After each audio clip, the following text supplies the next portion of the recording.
I want to thank everyone for coming today. It really is a special day. I'm joined by some of my colleagues from the House. I know that the Minister Thibeault is here.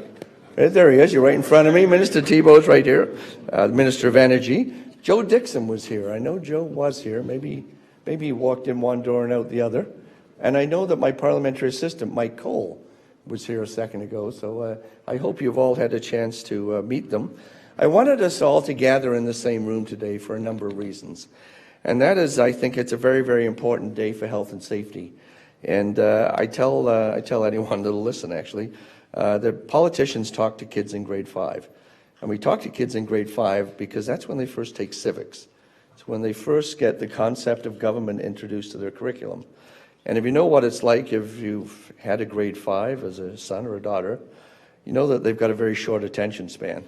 So you'll walk in the room, you go, "Hi, I'm Kevin Flynn, the MPP for Oakville." They go, "Hi." Say, "I'm also the Minister of Labour." The next question is, what does the Minister of Labour do? And you know you've got about 18 seconds to get this job described and move on to something else before they start looking at the ceiling. And I tell them, look, my job is to get your mom or dad or your brother or sister home at the end of the day. They get there themselves. I make sure they come home at the end of the day. And the kids buy that. The kids take that. It's a good thing. You know, I'm glad somebody's doing that. You know, you get approval from the grade 5s isn't a bad thing. But it really did. It really is true. I mean, the Minister of Labour, the Ministry of Labour, tremendous group of individuals that work together and do some terrific things with employment standards, with labour relations, with occupational health and safety. But if you distill it down to one thing, it's a major thing to do. What's the most important thing to you? It's health and safety.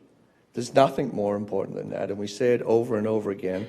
And that's why today, I think, is such an important day for health and safety in this province. It's another milestone in our government's commitment to safe workplaces. Now, the position of Chief Prevention Officer was established because we knew we needed to do more. We knew that we'd made some progress when it came to health and safety, but we knew we had a long way to go.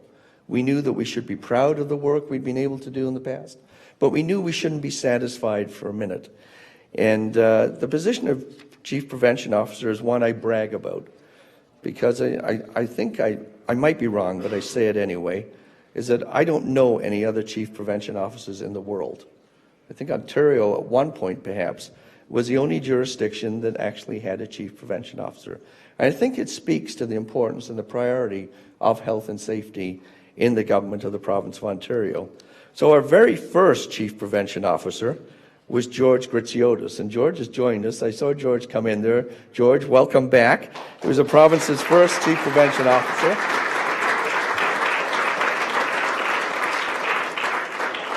And I want to really thank and I want to really acknowledge George, because it's a position that he could make. It was a position that it was an open book. You just had to write it. You had to walk in here. And that's a good position to be in, but it's a tough position to be in too, because the world's kind of your oyster.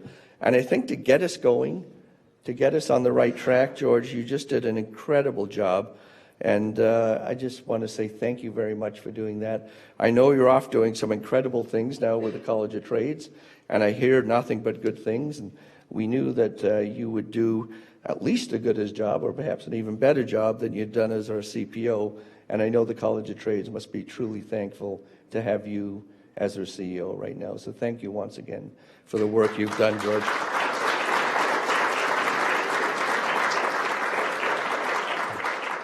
Now, you know, when you get a job offer like that, sometimes you can't stick around as long as you want. So we've had a bit of a lull. George went on to his new responsibilities, and we still needed somebody to make sure that all the work that George had started was continued and in some cases finished. So we needed somebody who was going to jump into the middle of things and make sure that the ship continued to be steered the right way. And I know that Marcel Croce is with us here today. Marcel, where are you? Thank you very much for the work you've done.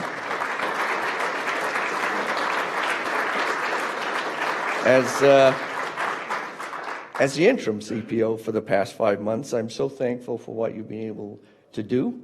It looks like it went relatively smooth.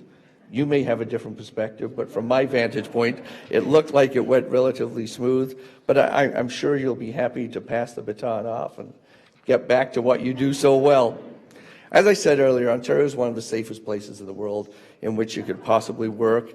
I know we're proud of that. We shouldn't be satisfied by it, but it is something when you want to measure the progress that you've been able to make. That's a fact that I think it satisfies you to some point. But I'll tell you, I didn't have a good January. We didn't have a good January. The number of fatalities at the beginning of this year, 8 people alone, that's 8 people in the province of Ontario, didn't go home at the end of the day. And that to me tells me that we've got more work to do. It proves to me that we've got to be ever vigilant, that we can't rest on our laurels. We can't pretend we've done a good job and we've got this thing all figured out, because January told us otherwise.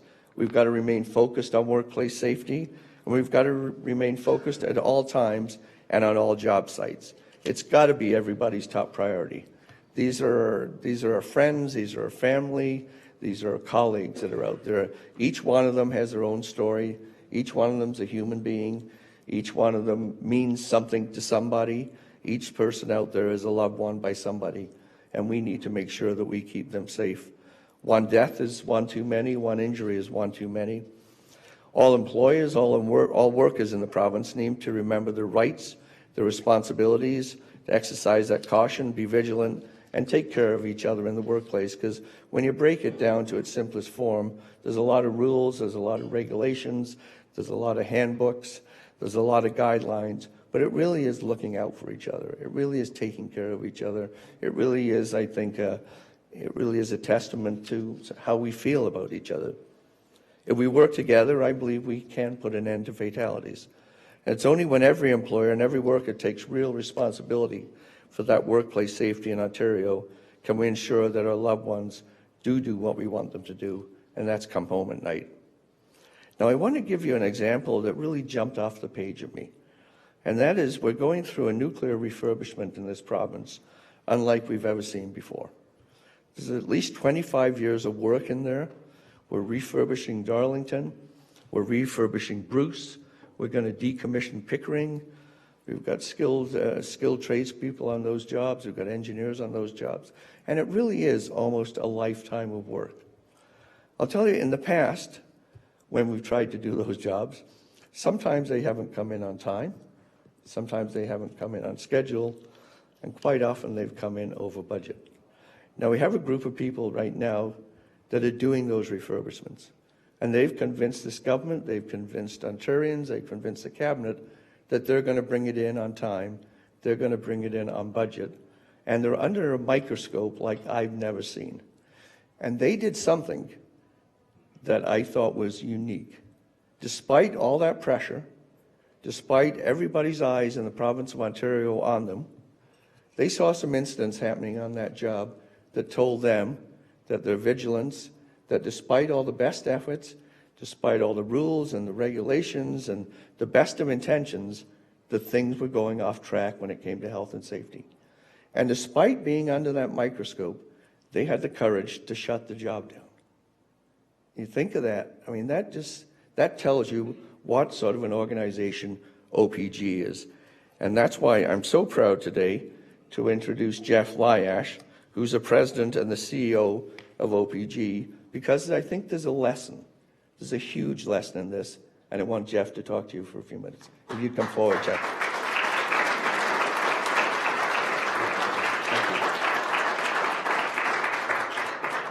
Well, thank you, Minister, and I'm so pleased you invited me here on what's a very important occasion as you select the new Chief Prevention Officer. I'll just share with you before I talk about the Darlington example that I've spent 35 years building, operating, and maintaining industrial facilities where hazards are all around you. That doesn't mean you can't do it safely. Those hazards and safety are ever present, but your obligation to yourself, to your coworkers, to your company, to your institution, to protect the health and safety of everyone there is even more present every day. I will tell you that injuries are devastating and they're unacceptable, each and every one. They affect individuals, they affect organizations. I have had the experience of sitting in the living room of a mother and explaining to her why her son wasn't coming home from one of my jobs. I would never wish that experience on any of you as individuals, and I'll change my life forever. I was already committed to safety, but after that day, I'm committed to safety times 10. I thought very long and hard before I came here to Ontario several years ago about whether to come, and one of the things I looked at is the commitment of this province and the government and its institutions to industrial safety and public safety, and the commitment of OPG and of the labor unions that we work with. And I can tell you that, that it is a strong commitment. It was evident to me before I came, and it's still evident, and it's evident in the discussions today, and I'm very proud to see that. So to this example at Darlington, safety is about leadership and accountability at all levels. My personal leadership and accountability for my own safety, that of the people around me, that of the company that I'm responsible for running. But performance is results times behaviors. On this Darlington project, we're 10 million man-hours without a lost time injury. Our accident rate is 90% less than the industry average. Those are good results, aren't they? But what we saw were behaviors, at-risk behaviors in the workforce that weren't acceptable. Performance is both results and behaviors. And working with our contractors and our union partners, we recognized that this was a trend in behaviors that we could not allow to continue uncorrected. Otherwise, we would be accepting unacceptable results, injuries. And so we decided to stop the job. This job is a little over $1 million a day.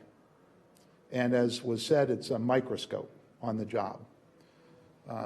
It's not really relevant. You see at-risk behaviors, you take action to stop them. We stood out the entire job. We explained to the workforce why. We let them go home. We brought the 300 leaders on the project together for a day to answer the question, why are people exhibiting these behaviors? What must we do to help them change that? Process, procedures, tools, equipment, resources, accountability, training. And we asked all 300 of those supervisors to make a commitment that those actions we identified would be executed. And frankly, not all of them were prepared to commit. And for those folks, we asked them to leave because they're not helping themselves and not helping the project. And not everybody came back the next day. I respect them for not being able to make the commitment and being honest enough to say so. This impacted the project. It cost us some time on critical path. Far better outcome than having an injury. And I can say since we took that step, those behaviors we don't see in the workforce. We've had exceptional performance in that area, and we've been able to continue the results that we've achieved on safety. And frankly, with the improved behaviors, we've gained back any time we lost. Because safety behaviors always lead production behaviors. If you can't do safety right, you can't do production right either. So, Minister, I would just encourage and challenge anyone in the room to follow the example. Not my example, but the example of my whole team. If it's not right, stop and fix it. It's in your best interest, and it's the responsibility we have to the citizens of Ontario and the workers that we employ. Thank you, Minister. Thank you.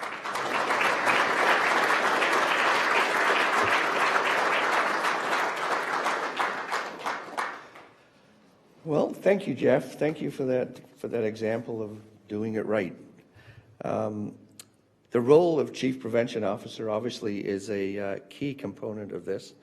And before I introduce our new Chief Prevention Officer, I'd like to introduce a partner of mine, the only Deputy Minister I've ever had anyway, and that's Sophie Dennis. And I don't think there's any deputy that knows the Ministry of Labour the way that Sophie has. From the front lines to the executive offices, spent a long time there, Sophie, and I really do appreciate your partnership, your teamwork, and your dedication to health and safety. So we're both going to have somebody new that's going to help us make sure that we make progress on this file. And I think Ontario's new Chief Prevention Officer is a great example of this. He's got a long history of public service. He's been in the private sector, been in the not-for-profit sector. He's been president and CEO of the Public Services Health and Safety Association. He's been one of the province's strongest advocates for better health and safety. He was instrumental in the First Responders First website, provides essential information for employees and employers who are having to deal with post-traumatic stress disorder. Over his career, he's worked for the City of Toronto, the Canadian Red Cross, and the March of Dimes. He's worked with partners in numerous sectors, as well as with Indigenous communities. His experience, I think, makes him the ideal person to take on this role. Please give a warm welcome to Ontario's newest Chief Prevention Officer, Ron Kalewski. Ron, if you come forward. There you go, sir. It's all yours.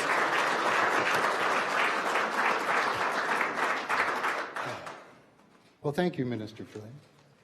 And thank you for those kind words and your leadership and commitment for making Ontario safer. And welcome to everyone here as well. Deputy, invited guests, colleagues and friends, and my family. I said in the press release that I was truly humbled by this appointment, and that goes without saying. I am truly humbled by this. And I look forward to working with you, Minister, the Prevention Council, Ontario's employers and employee associations, labour leaders, trades, unions, and health and safety professionals across the province. And that would include my new colleagues at the Ministry of Labour, my former colleagues at the Safe Work Association, and of course, members of the Workplace Safety and Insurance Board. Just as a grounding, in 2010, the Ontario established an expert panel under the leadership of Tony Dean, and that was to undertake a comprehensive review of Ontario's occupational health and safety system. And for those that aren't familiar, this followed a very tragic event on Christmas Eve just the year prior. The panel included highly respected and experienced skilled leaders who, and this is really important for me, who worked together in the spirit of collaboration, mutual respect, and problem solving, and through consensus, reached a number of groundbreaking recommendations designed to improve the health and safety for workers and workplaces across Ontario. The results of these recommendations have made significant improvements in reducing injuries in Ontario, as did the efforts of my predecessor, George Gritsiotis. Thank you, George. Your contribution was significant. And thank you as well, Marcel, for working in the interim role for the past 5 months. I look forward to working with you as colleagues at the Ministry of Labour. Just about me for a second. By nature, I'm a collaborator and I'm a listener. And I've learned over the course of my varied career that working together with a common goal and a shared vision will lead to success. Ontario's workplaces are changing, as is the complexity and nature of the work that we do. We have an aging workforce, and we have the emergence of new technologies. And today we are focusing equally on the importance of physical as well as psychological health and safety. With these changes bring a new set of challenges which will require close and meaningful dialogue and a collaboration between all stakeholders within the health and safety system. That's all of us. While it is true that Ontario is a much safer place to work, there continues to be much more to be done across all sectors, our new, emerging, and traditional employment. I am of the opinion and believe very strongly that one workplace injury or illness, whether it's physical or psychological, is one too many.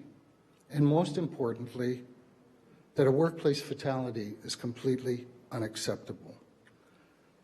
We as leaders all share the responsibility of ensuring that Ontario workers return home safely. Now, any appointment speech wouldn't be relevant unless it had a quote. So I have a quote. And I think the quote really reflects what we all believe inherently about the health and safety and prevention in Ontario. And this is from John Kennedy. There are risks and costs to a program of action, but they are far less than the long-range risks and costs of comfortable inaction. I think it's very appropriate. In closing, my commitment to you and to you as Chief Prevention Officer is to build on the foundation of success that's already been accomplished and to work with you, our stakeholders, and with your help to make our workers and workplaces in Ontario safer. Thank you, merci beaucoup, and again, thank you, Mr. Secretary.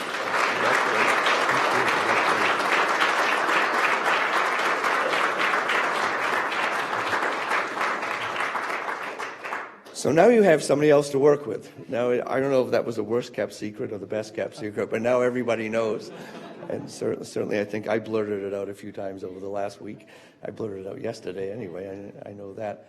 But really, I mean, we're all here for the same reason. The fact you would come today, there's a ton of other things you could have done. I know most people in this room. I know what you do. I know you could be other places doing other things, but you chose to be here today.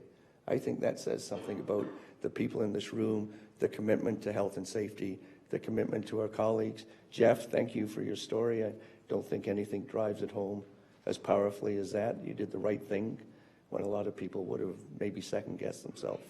Your organization didn't. I think you're an example to a lot of people around this province. So let's continue. We've got off to a bad start to the year. I'll be perfectly blunt. We need to turn that around. The only way we turn that around is by working together, and you've got one terrific guy here to work with. Please introduce yourself to Ron. Please introduce your organization to Ron. Please invite Ron out to speak to your organization, and let's get this show on the road, and let's get back to that chase of the elusive zero again. Thank you all for being here today. Thank you.